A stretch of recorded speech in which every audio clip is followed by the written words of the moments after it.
Now in this video, we're going to be doing something a little bit different. We're going to be making 2 quarts of apple wine using a natural wild yeast starter that I did in the preceding video. Hi, I'm Charles and welcome to DIY Fermentation, your site for doing fermentation on a shoestring budget. Now to make our apple wine using our wild yeast starter, we need of course 2 quarts of apple juice, 100% with no preservatives. We need our wild yeast starter that we made earlier. We need 1 cup of sugar.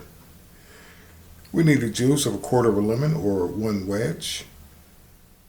We need another empty 2-quart container, which is going to act as our secondary fermenter, because after about a week or so of our apple juice being in primary, we're going to rack it over into our secondary container.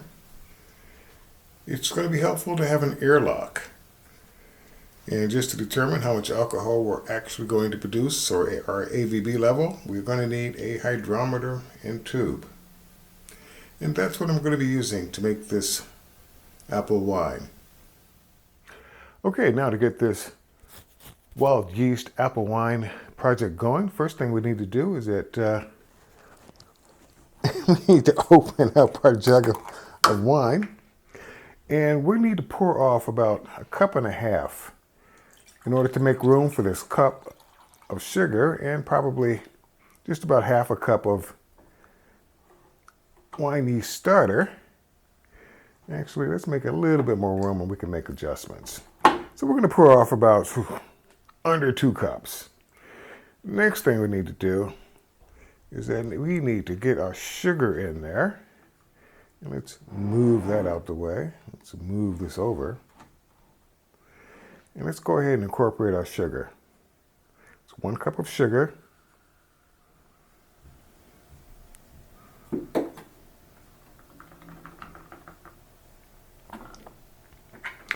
let's go ahead and put our cap back on. Now, if somebody's thinking, well, you could have just dissolved the sugar beforehand. And yeah, you could have, but because we want to shake it up to incorporate a little bit more oxygen into our juice, which is going to be helpful for the yeast early on while it's in primary, something we do not want to do while it's in secondary. So we just want to incorporate that air and make sure that everything's pretty much dissolved.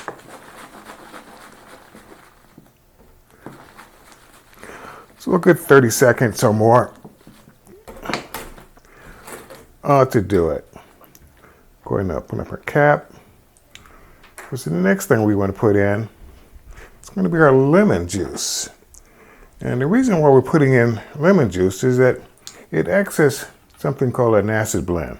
Or basically it adds acidity to the wine, which makes it, or gives it a brighter taste. It doesn't taste as flat, put it to you that way. So we're going to go ahead and incorporate our lemon juice, which again, it's only 1/4 of a lemon.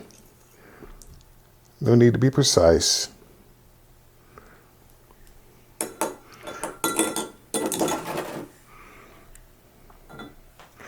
And with that having been done, we can now add our wild yeast starter that we did in an earlier video.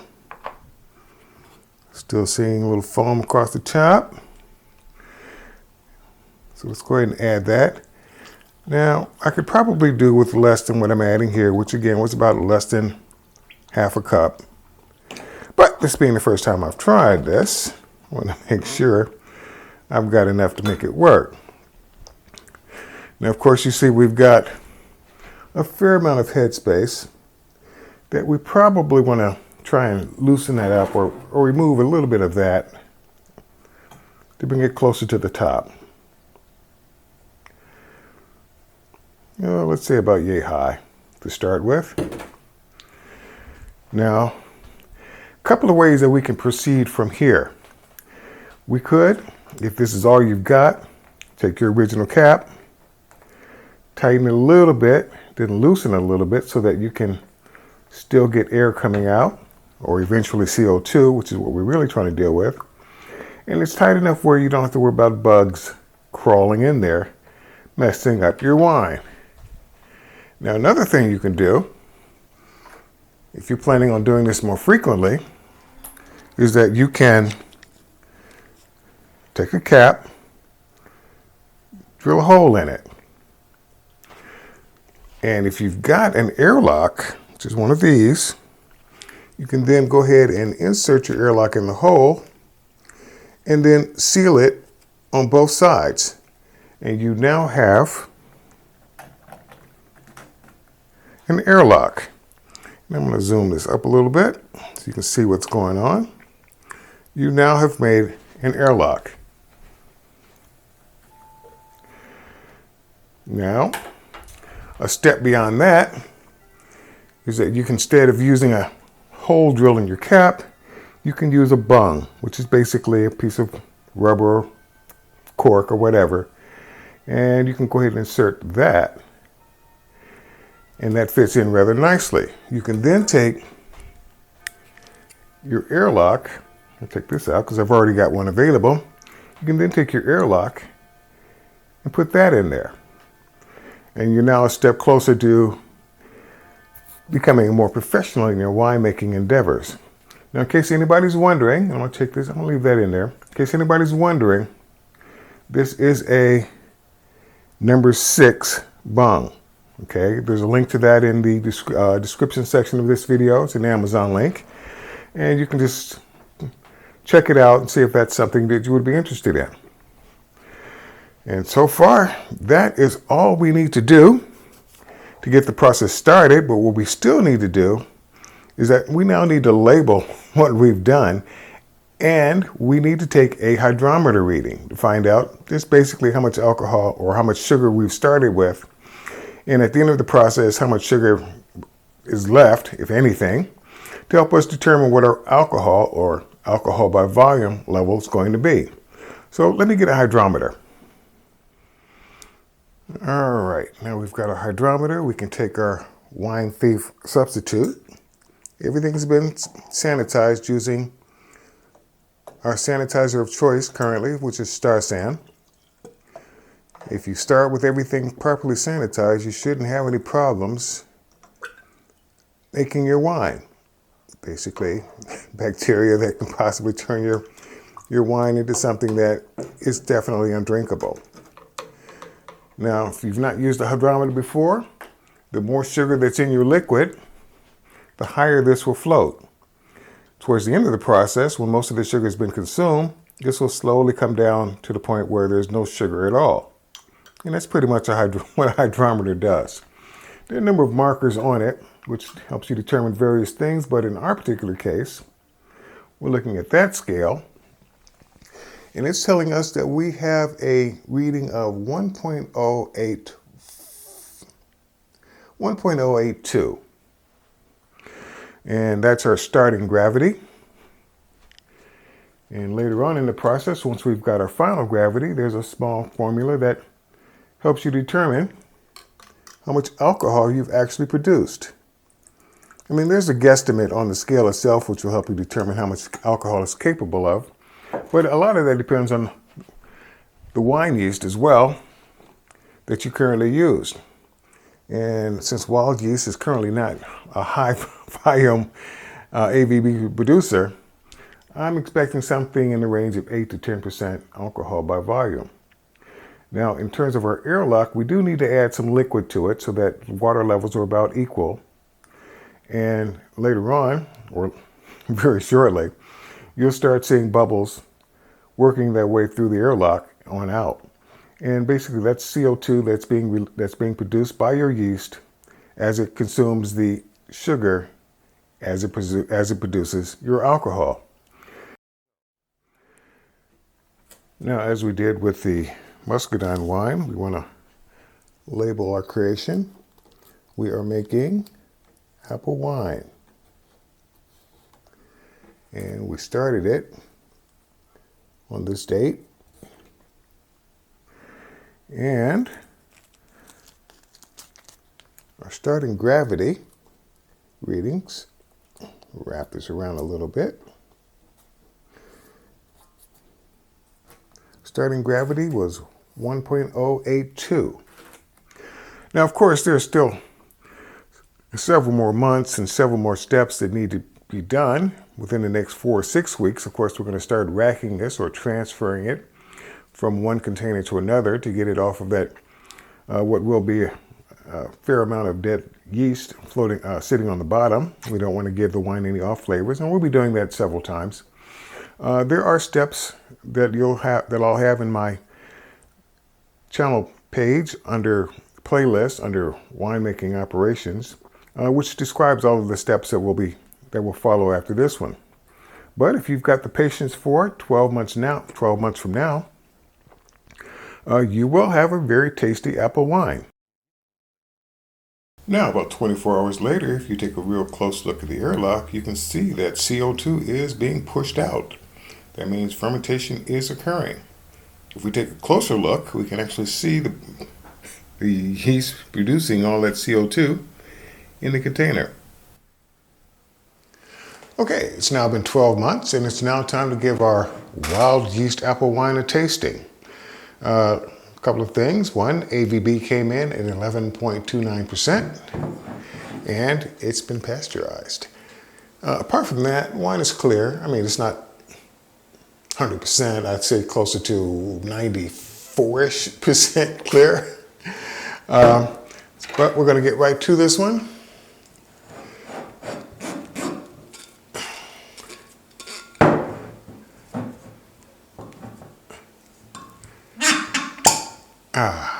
Okay. Wild yeast apple wine. First time making wild anything using, or rather, first time making wine using wine that was, let me try that one again. First time making wine from yeast that was already on the fruit. In this case, it was grapes. Tried it twice with yeast in the air. Succeeded once. The other one was a complete disaster, but I won't go into that. We're going to go ahead and pour a glass. A couple of other things before I go further. Yeah, this was bottled a couple of months ago. Bottled, back sweetened, degassed, all of that was done months ago. So I really don't know what this tastes like, quite honestly. I can't say it doesn't smell like it's going to kill me, so that's always a good thing. We'll go ahead and give this a shot. Actually, I'm not too concerned about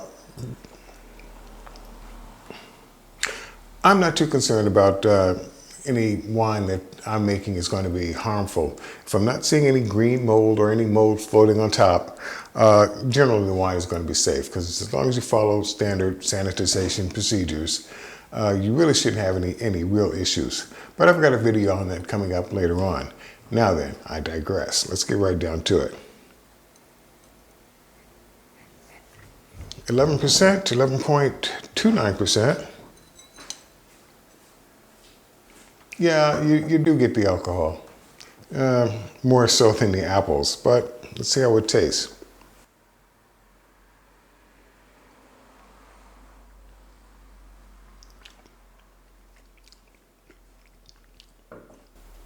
Yeah, I mean, you still get the alcohol. I mean, it's not like burning your tongue or down your throat sort of alcohol.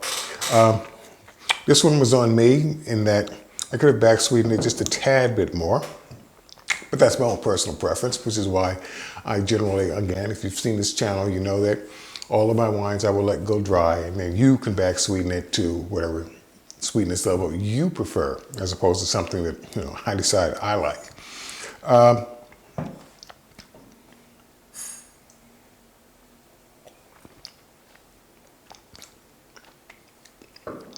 You do get the apples towards the back. I mean, it is, well, no matter what the yeast, it's going to work. Again, just to reiterate, 11.29% using wild yeast as opposed to wine yeast does let you know that if you're not using bread yeast, which also does work, and I've also done videos to that effect, wild yeast does work, as it's worked for thousands of years. It does work. It's kind of hard to mess up an apple wine, quite frankly. Whether it's an apple wine or an apple mead, it's kind of hard to go wrong. It's going to come out pretty much.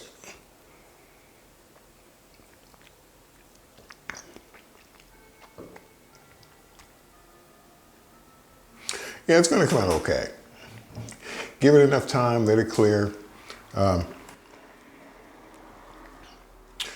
Yeah, give it enough time and let it clear.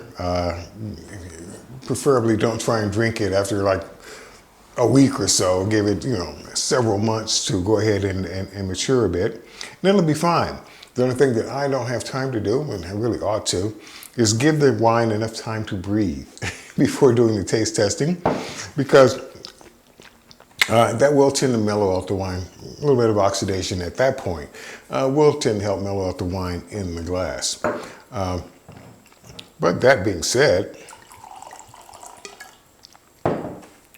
because at the time of this airing, it is after 6 o'clock p.m., so I can go ahead and drink as much as I like, because it doesn't matter, as long as I'm drinking in moderation and I'm mindful of the harmful effects that too much alcohol can have on the body. As long as you're drinking responsibly, hey, if you want a glass of wine, go ahead and have your glass of wine. As far as this apple wine is concerned,